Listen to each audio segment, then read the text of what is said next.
এক ধরনের দর্শক মহলে বা ইন্ডাস্ট্রিতেই এক ধরনের মানুষদের ভেতরে আমাকে নিয়ে খুব নেগেটিভ একটা চিন্তার দেখেছি আমি একটা লম্বা সময়। যখনই আমার নাম উপস্থাপন করা হতো বলতো আরে না ও এত ভারী গল্প করতে পারবে না। অনেকেই হচ্ছে গিয়ে আমার সাথে তখন ডেট মিলাইতো না, বলতো যে আরে দুর্গ কেমন কাজ করে, ওর সাথে কাজ করব না। তারপরে ওয়েব সিরিজের ওই জায়গাগুলোতেও আমার নাম টাম কোথাও যদি যেত সাথে সাথে দেখা যেত ওখান থেকে সরিয়ে ফেলা হতো।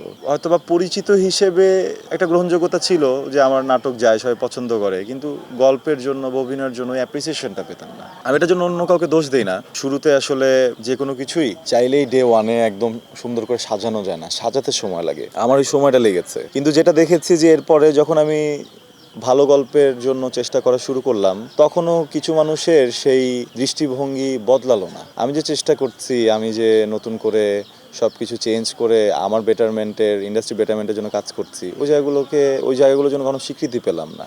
তখন আসলে মনে হলো যে এইটা একটা যুদ্ধের মতোই, নিজের সম্মানটা অর্জন করে নেয়া মানুষের কাছ থেকে, যারা হচ্ছে গিয়ে বলে যে ওকে দেওয়া হবে না, যারা হচ্ছে গিয়ে বলে যে ও তো আসলে এই গল্পের জন্য না, এই ভারী গল্পটা ওকে দেওয়া হবে না, তাদেরকে মুখে না কাজ দিয়ে উত্তরটা দেয়া যে আমাকে দেওয়া হবে। যাদেরকে দেওয়া হয় তারা যে রক্তে মাংসে গড়া মানুষ, আমি ওই মানুষটাই, আমি অন্য গ্রহ থেকে আসিনি। হয়তোবা প্রয়োজনের জন্য, অর্থের প্রয়োজনে একটা সময় প্রচুর কাজ করতে হয়েছে, অনেক বেশি ভালো গল্প পাইনি, তখন অনেক ধরনের গল্পে কাজ করতে হয়েছে। সেই জন্য আসলে পুরোপুরিভাবে আমাকেও জাজ করার কিছু নেই, কারণ যখন আমি নতুন তখন তো কারো না কারো দায়িত্ব আমার হাতটা ধরা, ওই রাস্তাটা দেখানো। ওই সময় আসলে কতজন আমার হাতটা ধরেছিল, ওই সময় আসলে এখন যতগুলো মানুষ ওই পেছনে অনেক রকমের কমেন্ট করে যে হবে না বা ও তো একসময় এই ধরনের কাজ করতো, ওই মানুষগুলো কি আদৌ আমার হাত ধরেছিল বা চেষ্টা করেছিল? কেউ তো করেনি।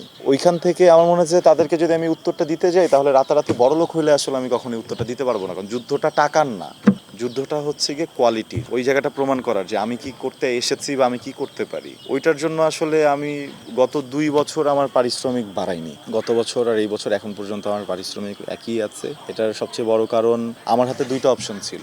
একটা অপশন হচ্ছে কি আমি আমার পারিশ্রমিক বাড়াতে পারি, নাহলে আরেকটা অপশন আমার সব নাটক 2 দিনের শুটিং করা হয়, যেই 2 দিনের শুটিংয়ে আসলে পুরো গল্পটা করতে অনেক কষ্ট হয়ে যায়, শেষ হয় না, অনেক কিছু কম্প্রোমাইজ করতে হয়। আমাদের একটা বাড়তি একদিন দরকার ছিল, 3 দিন। 3 দিনের একদিনের যে বাজেটটা, ওই বাজেটটা বের করা, তো দুইটা আমি একসাথে পারতাম না। আমি যদি আমার পারিশ্রমিক বাড়াতাম হয়তো এটা আসতো না, আর এটা নিলে আমার পারিশ্রমিকটা নেওয়া যাবে না। তো যেটা হয়েছে যে একটা সময় তো আমার পেছনে আমাকে নিয়ে আমি অনেক হাসাহাসি দেখেছি, অনেক ধরনের মন্তব্য দেখেছি। তো জীবন তো সামনের দিকে এগোচ্ছে দিন দিন, আমার কখনো কখনো একটা সংসার হবে, আমার সন্তানেরা হবে।